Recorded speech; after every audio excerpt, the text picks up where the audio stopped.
नमस्कार दोस्तों आज मैं आपको पढ़ाऊंगा संत कबीरदास जी का जीवन परिचय।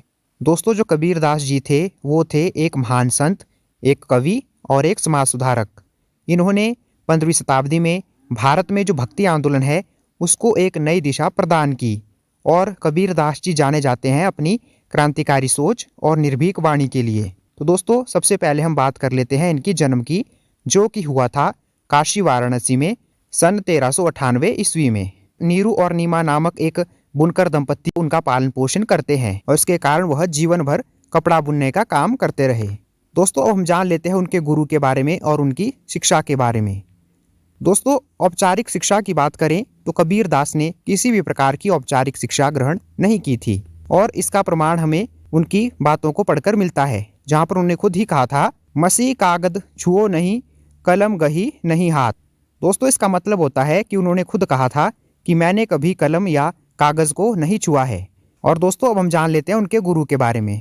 तो दोस्तों जब गुरु के बारे में बात करते हैं तो इसको भी लेकर कई मान्यताएं हैं, लेकिन जो सबसे प्रचलित मान्यता है उसके अनुसार इनके गुरु माने गए हैं गुरु स्वामी रामानंद जी।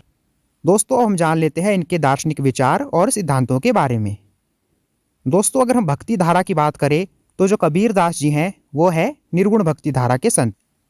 निर्गुण भक्ति धारा का अर्थ है कि वो मानते हैं ईश्वर के निराकार रूप को, जिसमें कि वह जो मूर्ति पूजा है, तीर्थ यात्रा है और जो अन्य बाहरी आडंबर होते हैं उनका विरोध करते हैं।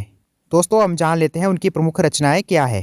तो दोस्तों जो कबीरदास जी ने जो रचनाएं की है उनको जो संकलित किया है वो किया उनके शिष्यों ने। और उनकी जो सबसे प्रसिद्ध रचना है वो है बीजक। और जो ये बीजक है इसके हैं 3 भाग, जिसमें है साखी, शब्द और रमैनी।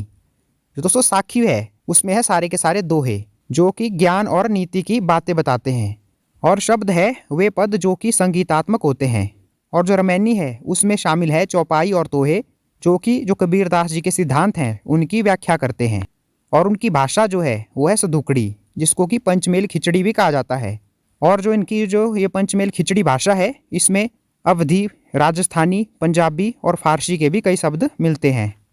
दोस्तों अब इनकी मृत्यु के बारे में जान लेते हैं। मृत्यु। दोस्तों जो कबीरदास की मृत्यु हुई थी वो हुई थी मगहर नामक स्थान पर 1518 ईस्वी में।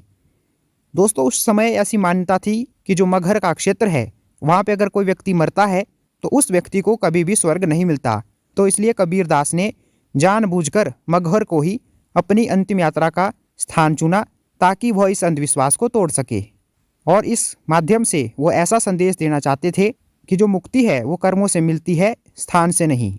तो दोस्तों अंत में हम यह कह सकते हैं कि कबीरदास ने अपनी सरल भाषा और क्रांतिकारी विचारों से भारतीय समाज पर गहरा प्रभाव डाला और आज भी उनके दोहे और पद लोगों को प्रेरणा देते हैं। तो दोस्तों इस प्रकार मैंने आपको कबीरदास जी का जीवन परिचय बता दिया है। उम्मीद करता हूँ कि आपको आसानी से समझ आ गया होगा।